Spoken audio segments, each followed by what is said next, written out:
श्री राम का पुत्रों तथा भाइयों को राजनीतिक उपदेश। श्री रामदास जी कहते हैं कि एक बार श्रीमान राम ने एकांत में लव, कुश, लक्ष्मण, भरत तथा शत्रुघ्न को बुलाया।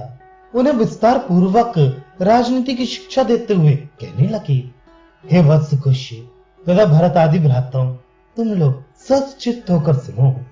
मैं तुम्हें राजनीति की शिक्षा दे रहा हूँ।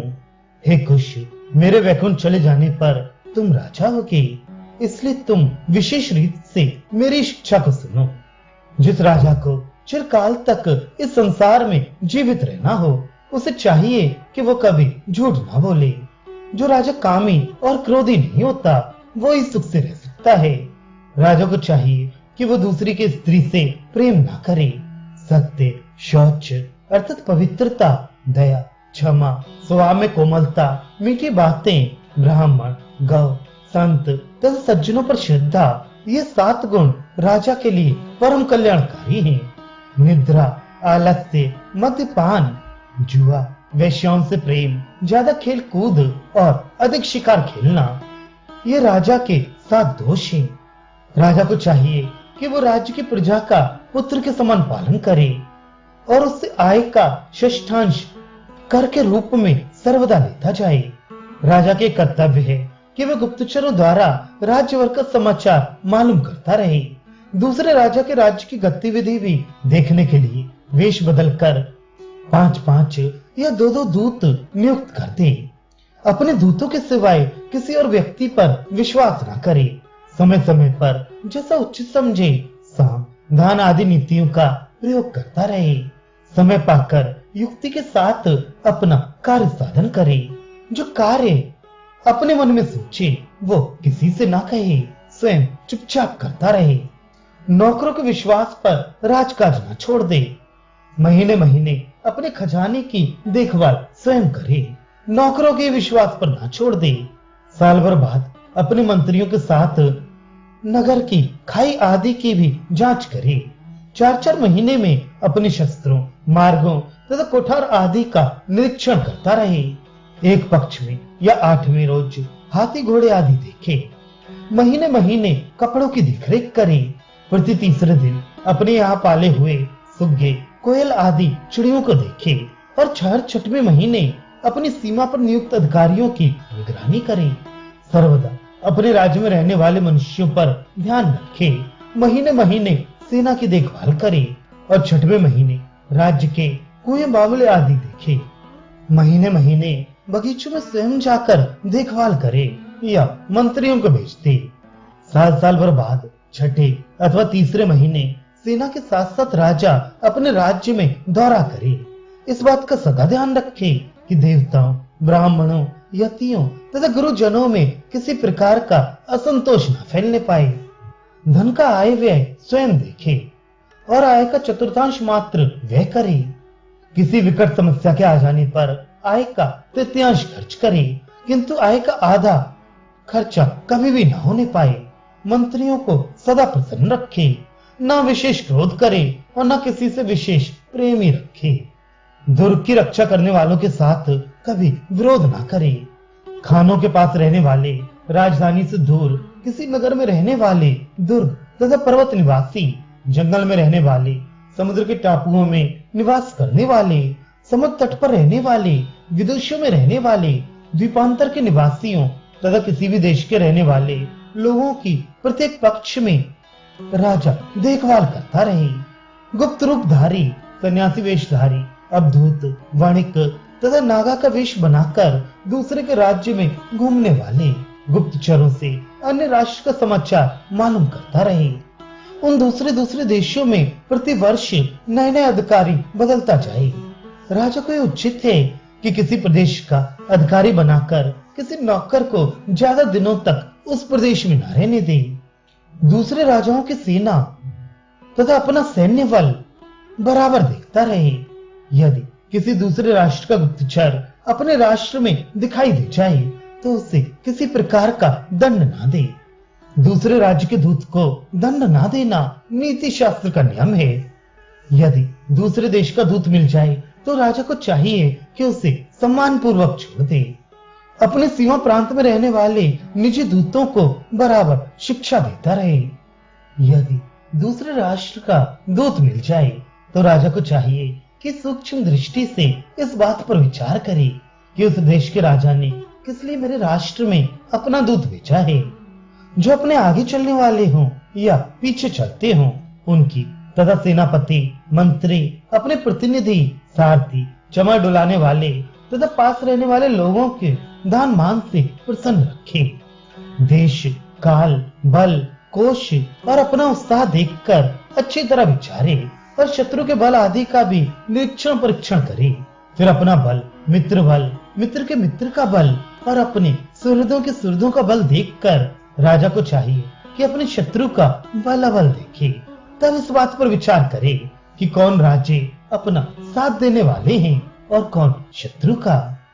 इसके बाद उसे चाहिए कि शत्रुओं के शत्रु से मित्रता करे।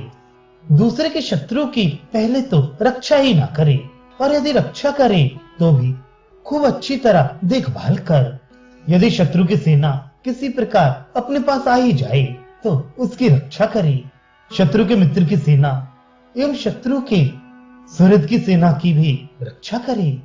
दूसरे के राष्ट्रों में गुप्तचरों को नियुक्त करके वहां के पर्वतों, नदियों, वनों, दुष्टों के रास्तों, गुप्तचरों के रास्तों तथा जलाशय आदि पर दृष्टि रखकर अच्छी तरह समझ ले। पहले अपने राज्य की रक्षा का पूर्ण प्रबंध करके ही किसी दूसरे के राज्य पर चढ़ाई करे। जहां अपने को जाना हो वो सच्ची बात कभी किसी को भी न बताए। यदि पूर्व की ओर यात्रा करनी हो तो उत्तर की तरफ झंडा भेजे और सेना के ठहरने का शिविर आदि भी उत्तर की ओर ही बनवाए। सेना भी उत्तर की ओर चले, किंतु आधा कोस आगे जाकर पूर्व की ओर मुड़कर राजा को जहां जाना हो वहां जाए। इसी तरह कभी झंडे को दक्षिण की ओर तथा कभी पश्चिम दिशा की ओर भेजे। किसी दूसरे राजा के राष्ट्र में झंडे को गाड़कर गुप्तचरों द्वारा वहां का हालचाल मालूम करे। अपने राज्य में उसी ओर झंडा गाड़े जिस ओर अपने को जाना हो।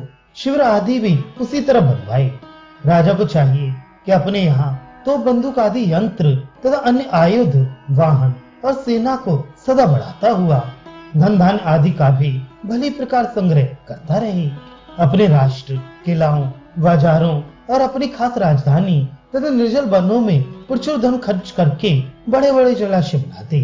जो धन आसपास की खाई, किले, जलाशय आदि में खर्च हो उसे खर्च ना समझे, उसे तो अपनी रक्षा का साधन माने। धर्म कार्य में जो व्यय हो उसे आगे के लिए संग्रह माने। आपत्ति से बचने के लिए धन की रक्षा करे। धन से भी शीर्ष समझकर स्त्री की रक्षा करे और स्त्री तथा धन से भी बढ़कर अपनी रक्षा करनी चाहिए।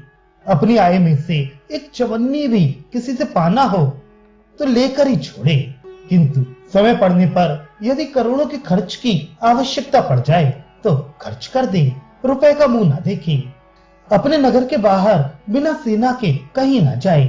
अपने ग्राम में भी अकेला ना घूमे फिरे और ना कहीं अकेला बैठे, कहीं अकेला न ठहरे, न पैदल चले और बार बार किसी के घर न जाए। द्वारपाल, पानी देने वाले सेवक और धोबी इन पर कभी भी विश्वास न करे। कपड़ा धुलकर आए तो राजा को चाहिए कि अपनी बुद्धि से खूब अच्छी तरह उसकी परीक्षा करके ही पहने। पान का बीड़ा खाने को आए तो पहले उसे किसी दूसरे को खिलाकर स्वयं दूसरा बीड़ा खाए। पानी पीने को आए तो अच्छी तरह उसकी परीक्षा करके अपनी आंखों देख कर पिए। दूसरे के दिए फलों को भी भली भांति परीक्षा करके ले। जो राजे मिलने आए उनसे दूर से ही बातचीत करे, न स्वयं उनके पास जाए और न उन्हें अपने पास आने दे। प्रतिदिन 1 या 2 बार सभा में जाए और आधे पहर से अधिक वहां न ठहरे। अपने से द्वेष करने वालों को नगर से बाहर कर दे। सभा में कभी पैर फैलाकर न बैठे और न घुटनों को सिकोड़ कर ही बैठा करे। राजा को चाहिए कि सभा में कभी ज्यादा न हंसे। सभा में कभी मैले कपड़े पहनकर ना जाए। गड़का, गड़क अर्थात ज्योतिषी, वैद्य, गायक, बंदीजन, नट, पंडित, धर्मशास्त्री, सैनिक, वैदिक तथा ब्राह्मण इनका दानवान आदि से सदा सम्मान करता रहे। नाई पर कभी भी विश्वास न करे उसे हमेशा रुपए पैसे देकर प्रसन्न रखे। सब लोगों का सम्मान करता हुआ प्रजा को व्यर्थ दंड न दे। इस बात का सदा ध्यान रखे कि प्रजा के लोगों को किसी प्रकार का क्लेश न होने पाए। राजद्वार पर रहने वाले दूतों को चाहिए कि जो राजे मिलने आए उनके लबादे उतरवा कर परतले खुलवा दे। जो कुछ अस्त्र शस्त्र उनके पास हो उन्हें अलग रखवा दे।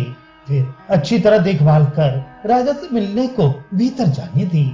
जो कोई राजा से मिलने जाए वो राजा को प्रणाम करके संकेतित आसन पर बैठे।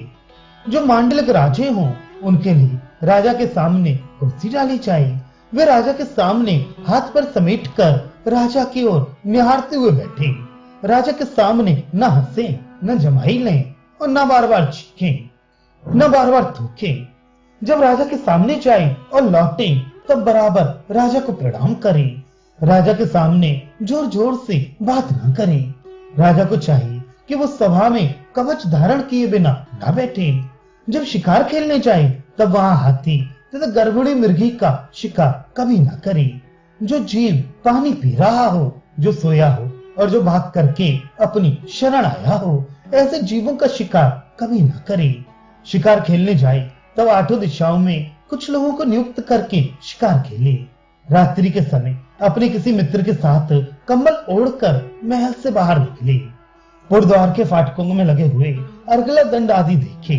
रात्रि में लोग जो अटपटी बातें कर रहे हों उन्हें सावधान मन से सुने। इस प्रकार प्रत्येक रात्रि को स्वयं जाए या अपने विश्वास पात्र मित्र को भेज दिया करे जो हर रात्रि में लोगों की बातें सुनता रहे। घर में लड़ाई झगड़ा कभी न करे। सभा में कोई घरेलू कामकाज न करे। घर से संबंध रखने वाली कोई बात कभी न करे। सभा में चुपचाप बैठे और थूके नहीं। सभा में सिर न खुजलाए। शत्रु का उत्कर्ष सुनकर धैर्य न छोड़े। राजा को चाहिए कि कभी संग्राम भूमि से भागे नहीं और शत्रु को कभी अपनी पीठ न दिखाए। राजा को चाहिए कि कभी अपने बाल बच्चों के साथ नौका पर चढ़कर नदी पार न करे। अपने लड़कों के साथ नौका पर बैठकर जल क्रीड़ा न करे। बाजार में या किसी चौराहे पर न बैठे। अपनी स्त्री और पुत्र को न धमकाए। राजा का मोहर लगा पत्र देखकर लोगों को अपने नगर से बाहर जाने दे। यही नियम नगर के भीतर आने वालों के लिए भी रखे। वन तथा रास्ते में चोरी करने वालों को ऐसा मौका न मिलने पाए जिससे वे चोरी कर सके। तीर्थ के सिवाय किसी दूसरी जगह राजा मुंडन न कराए। कोई पर्व कल आ पहुंचे तो घर में स्नान न करे बल्कि किसी तीर्थ को चला जाए। धनुष और बाण को पैर से न छुए। चौपड़ पच्चीसी आदि न खेले। ब्राह्मण के साथ ज्यादा वाद विवाद न करे। अपने द्वार पर तथा खाली जमीन पर न बैठे। रास्ते में तो कभी ना बैठे और किसी तरह का खेद ना करे। जिस रास्ते से स्त्रियां पानी भरने जाती हों वहां कभी ना बैठे। अन्नों को सस्ते भाव से बिकवाने के लिए बन्नियों को दंड देता रहे। यदि अपने राष्ट्र में महंगाई बढ़ जाए तो राजा को चाहिए कि देश को सुखी रखने के लिए कारोबार कुछ हल्का कर दे।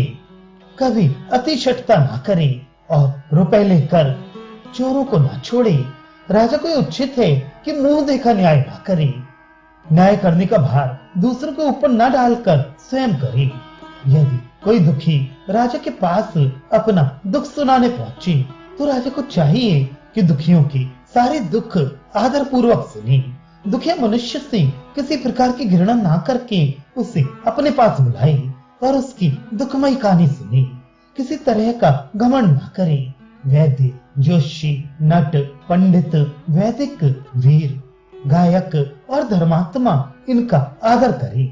यज्ञ, दान, जप, होम, संध्या, शिवार्चन, स्नान और पुराण श्रवण आदि शुभ कार्य भक्ति पूर्वक करता रहे। राजा को चाहिए कि प्रत्येक एकादशी को केवल फलाहार करके रहे पर कभी भी निर्जल उपवास न करे।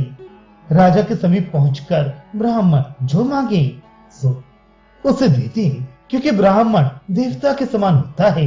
क्रोधवश जिन जिन लोगों को जेल में डाल दिया गया हो कोई उत्साह का समय आने पर उन्हें छोड़ दे। यदि किसी के द्वारा आज्ञा भंग हो रहा हो तो अपना सिर कट गया समझे अपने दूत का अपमान अपना अपमान और अपने दूत का सम्मान अपना सम्मान जानी। हे कुश, इस प्रकार मैंने तुम्हें सारी राजनीति बतला दी। रह गई दिनचर्या की बात, सो मैं जैसा करता हूँ वैसा ही तुम भी करते चलो।